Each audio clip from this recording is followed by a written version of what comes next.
नमस्कार दोस्तों, स्वागत है आप सभी को आपके अपने स्टडी यूट्यूब चैनल पे। दोस्तों, इस वीडियो में बताने वाला हूँ बिहार बोर्ड कक्षा 10वीं के स्टूडेंटों के लिए उनके नॉन हिंदी से कुछ इम्पोर्टेंट ऑब्जेक्टिव क्वेश्चन जो कि आने वाले एग्जाम्स के लिए बहुत ही लाभदायक साबित होने वाला है। तो आप इस वीडियो को शुरू से अंत तक जरूर देखिए। आप लोग कह रहे थे कि सर नॉन हिंदी का, मैथिली का, मैथ का, साइंस का, सोशल साइंस का इत्यादि सब्जेक्टों का ऑब्जेक्टिव और सब्जेक्टिव वीडियो अपलोड करिए, क्योंकि अब एग्ज़ाम के समय आ चुका है। तो मैं अब आप लोगों को रेगुलर बेसिस पे प्रत्येक सब्जेक्ट के क्वेश्चन अपलोड करूंगा, आंसर भी दूंगा और उनका सटीक आंसर दूंगा, ठीक है। तो आप इस वीडियो को शुरू से अंत तक जरूर देखिए। इसमें मैं लगभग 35 से 40 ऑब्जेक्टिव क्वेश्चन जो कि नॉन हिंदी का है वो मैं बताऊंगा इसमें।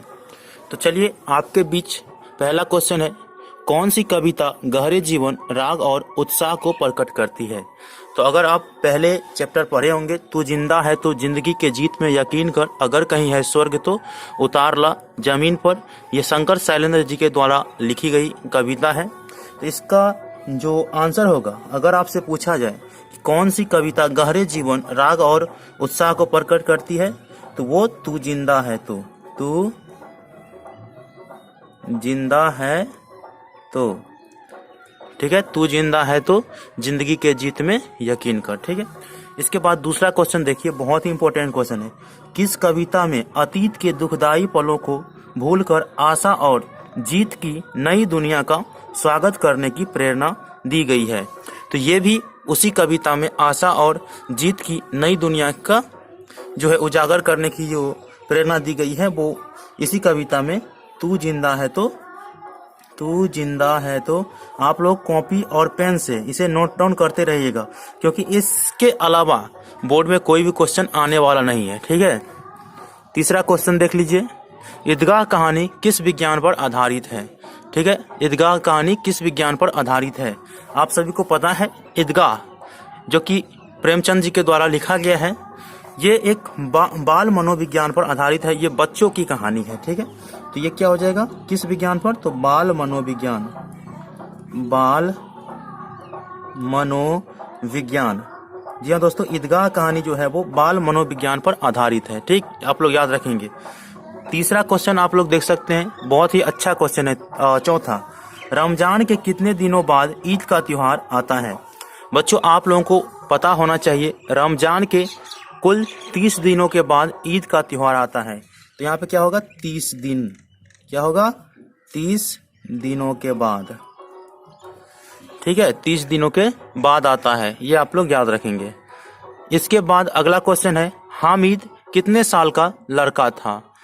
आप लोगों को याद रखना है, हामिद जो था एक 4 से 5 साल का लड़का था। कितना, 4 से 5 साल, यहाँ पे 4 से 5, हामिद 4 से 5 साल का लड़का था। बहुत बच्चों को कंफ्यूजन होता है कि हामिद 3 से 4 साल का लड़का था, ऐसा नहीं करना है, हामिद 4 से 5 साल का ही लड़का था। इसके बाद है, महमूद के पास कितने पैसे थे। महमूद के पास कितने पैसे थे। देखिए, महमूद के पास कितने पैसे थे, तो वो 12 पैसे थे, 12 पैसे। हामिद के पास 3 पैसे थे, मोहसिन के पास 15 पैसे थे, ठीक है। इस प्रकार से आप लोग याद रखेंगे। अगला क्वेश्चन 7 नंबर क्वेश्चन है, वह कौन सी कविता है जो बाधाओं से जूझते हुए उन कर्मशील लोगों की बात करती है जो सभ्यता संस्कृति का निर्माण करते हैं। तो देखिए, आपको ये लाइन से स्पष्ट हो जाना चाहिए, ठीक है, कर्मशील, तो वो कौन सी कविता है जो बाधाओं से जुड़ते हुए। तो देखकर बाधा विविध बहुविघ्न घबराते नहीं, रह भरोसे भाग के दुख भोग पछताते नहीं।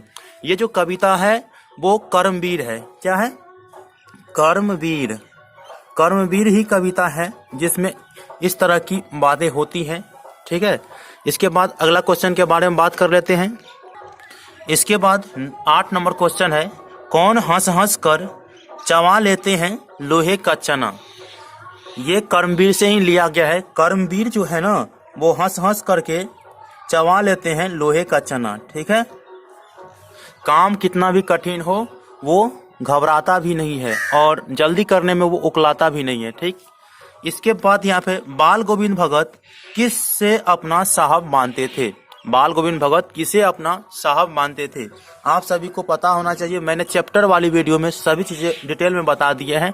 बाल गोविंद भगत जो थे वो कबीर को अपना साहब मानते थे। किसको? कबीर को। और कबीर के पदों पर ही चलते थे, ठीक है, कहीं गए रास्तों पर ही चलते थे। तो यहाँ पे क्या हो जाएगा? कबीर। इसके बाद अगला क्वेश्चन 10 नंबर क्वेश्चन है, बाल गोविंद भगत पेशे से क्या थे? देखिए, बाल गोविंद भगत पेशे से क्या थे? तो बहुत स्टूडेंट साधु लगा देते हैं, जो कि नहीं लगाना है, ठीक है। बाल गोविंद भगत पेशे से एक प्रकार के गृहस्थ थे। क्या थे? गृहस्थ। तो याद रखेंगे, बाल गोविंद भगत पेशे से गृहस्थ थे। यहाँ पे लिखना है आपको गृहस्थ। बाल गोविंद भगत पेशे से गृहस्थ थे। इसके बाद 11 नंबर क्वेश्चन है, किसने कहा है साध्य की पवित्रता एवं महत्ता तभी है जब उसका साधन भी महान हो? ठीक है, तो ये जो लाइनें हैं आप लोग हुंड्रू का जलप्रपात पढ़े होंगे कामता प्रसाद सिंह उर्फ काम में। तो उसमें महात्मा गांधी कहते हैं साध्य की पवित्रता एवं महत्ता तभी है जब उसका साधन भी महान हो। तो ये लाइनें और वेरी वेरी इंपॉर्टेंट है, इसीलिए आप इसे याद रखेंगे ही। तो इसका आंसर हो जाएगा महात्मा गांधी। क्या हो जाएगा इसका आंसर? महात्मा गांधी ने ही कहा था। इसके बाद है रांची से हुंड्रू का जलप्रपात की दूरी कितनी है?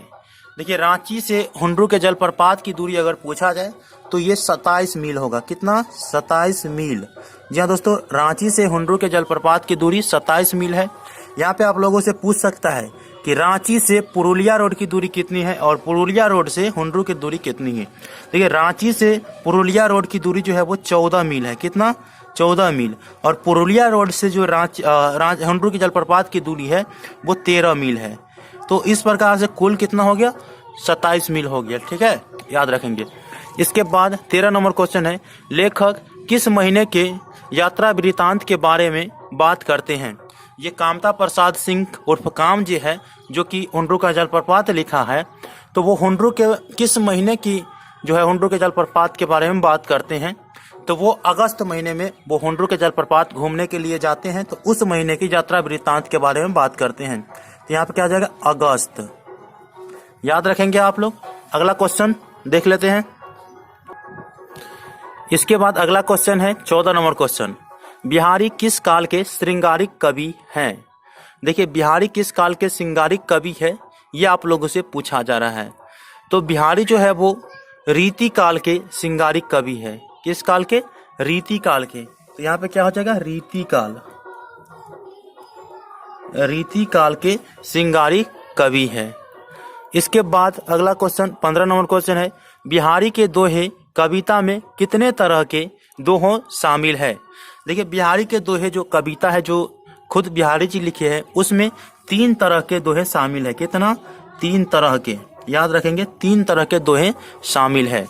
इसके बाद अगला क्वेश्चन 16 नंबर क्वेश्चन है, गागर में सागर भरने वाला कवि कौन है? तो बिहारी को ही गागर में सागर भरने वाला कवि कहते हैं। तो यहाँ पे हो जाएगा बिहारी। बिहारी जी है गागर में सागर भरने वाला कवि, रीति काल के श्रृंगारिक कवि है, ठीक है। इसके बाद है 17 नंबर क्वेश्चन, ठेस कहानी में कहाँ के लोगों की लोक संस्कृति का प्रभावी वर्णन किया गया है? तो ठेस कहानी जो फणीश्वर नाथ रेणु जी के द्वारा लिखा गया है उसमें कहाँ के लोगों के लोक संस्कृति का प्रभावी वर्णन किया गया है?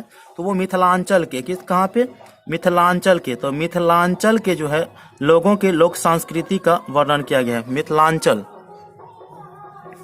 मिथिलांचल इसका सही आंसर होगा, ठीक है। इसके बाद अगला क्वेश्चन है, गांव के लोग सिरचन को क्या समझते थे? देखिए, गांव के लोग सिरचन को क्या समझते थे? तो बेगार समझते थे, कामचोर समझते थे, चटोर समझते थे। इस प्रकार से आप लोग इसे लिखेंगे, ठीक है। तो यहाँ पे गांव के लोग सिरचन को क्या समझते थे? तो कामचोर, चटोर, बेगार, ठीक है। इस प्रकार से आप लोग लिखेंगे। इसके बाद है अगला क्वेश्चन 19 नंबर क्वेश्चन, सिरचन जाति का क्या था? इसमें कंफ्यूजन हो जाता है आप लोगों का। तो सिरचन जो जाति का था वो कारीगर था। क्या था? कारीगर। सिरचन जाति का कारीगर था। कारीगर याद रखेंगे आप लोग, ठीक है। अगला क्वेश्चन देख लेते हैं। इसके बाद 20 नंबर क्वेश्चन है, बच्चे की दुआ एक है। देखिए, बच्चे की दुआ एक प्रार्थना गीत है जो कि मोहम्मद इकबाल जी के द्वारा लिखा गया है। तो यहाँ पे इसका आंसर क्या हो जाएगा? प्रार्थना गीत। प्रार्थना गीत। बच्चे की दुआ एक प्रकार की प्रार्थना गीत है। ये कविता भी है, ठीक है, ये कविता भी है, ये आप लोग याद रखेंगे। इसके बाद 21 नंबर क्वेश्चन है, किस कविता में दर्दमंदों और वंचितों की हिफाजत का संकल्प है? तो यही कविता जो है बच्चे की दुआ, इसमें ये दर्दमंदों और वंचितों की हिफाजत का संकल्प लेता है, ठीक है। तो यहाँ पे क्या हो जाएगा? बच्चे की दुआ में ही इस चीज का संकल्प लिया गया है। इसके बाद अशोक का शस्त्र त्याग पाठ की कौन सी विधा है? तो अशोक का शस्त्र त्याग जो है वो बंशीधर श्रीवास्तव जी के द्वारा लिखा गया है, जो एक प्रकार की एकांकी है। क्या है? एकांकी है, ये आप लोग याद रखेंगे। इसके बाद 23 नंबर क्वेश्चन है, बहनों तुम वीर कन्या हो, वीर भगनी हो और वीर पत्नी हो, यह कथन किसका है? तो आप अशोक का शस्त्र त्याग पढ़े होंगे, जब पद्मा के पिता को अशोक द्वारा वध किया जाता है, ठीक है, उनके सैनिकों के द्वारा वध किया जाता है, तब पद्मा खुद अपने स्त्री सैनिक के साथ लड़ने के लिए आते हैं, उन्हें उत्साहित करते हैं कि बहनों तुम वीर कन्या हो, वीर भगनी हो और वीर पत्नी हो। तो ये जो कह रही थी वो कौन है? पद्मा। इसका सही आंसर क्या हो जाएगा? पद्मा जो थी वो कह रही थी। इसके बाद 24 नंबर क्वेश्चन है, कलिंग का युद्ध कितने वर्षों तक चला? आप सभी को पता रहना चाहिए, ये कलिंग का युद्ध जो था, जो मगध सम्राट अशोक के द्वारा लड़ा जा रहा था, वो 4 वर्षों तक चला था। कितने वर्षों तक? 4 वर्षों तक चला। इसके बाद जो है 25 नंबर क्वेश्चन, ईर्ष्या तू न गई मेरे मन से, पाठ के लेखक है। देखिए, ईर्ष्या तू न गई मेरे मन से, ये पाठ के लेखक पूछ रहा है। तो आप लोगों को 10वें चैप्टर है, ठीक है, तो 10वें चैप्टर में क्या है ये आपको आंसर देना है, ठीक है। क्योंकि कुछ क्वेश्चन अगर हम आपसे नहीं पूछेंगे तो आप उस पर ज़्यादा सीरियस नहीं होइएगा। तो एक बार उल्टा करके जरूर देख लीजिए कि ईर्ष्या तू न गई मेरे मन से पाठ के लेखक कौन है, ठीक है। अगला क्वेश्चन,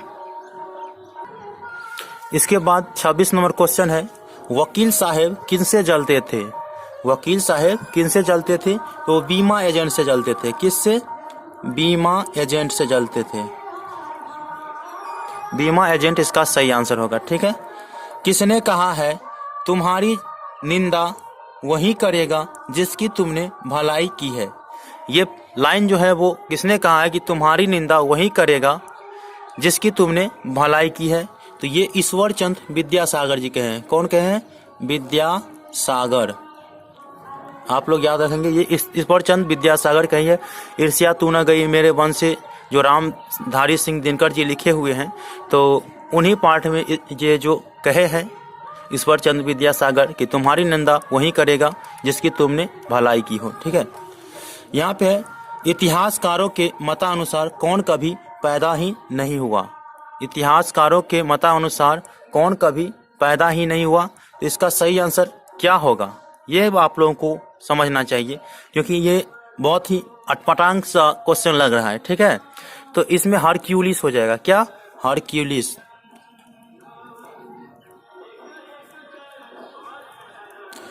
हरक्यूलिस ही कहा था, ठीक है। इतिहासकारों के अनुसार ये कभी पैदा ही नहीं हुआ था। इसके बाद अगला क्वेश्चन देख लेते हैं। अगला क्वेश्चन है, सीजर किससे स्पर्धा करते थे? तो स्पर्धा करना अब आप लोगों को बताना है इसका आंसर। इसका मैं छोड़ूंगा और आप लोगों को कहना है, ठीक है। नित्शे किससे करते थे? सीजर किससे करते थे? ये आप लोग याद रखेंगे। हरक्यूलिस किससे करते थे? ये मैंने पाठ वाले वीडियो में बता दिए हैं।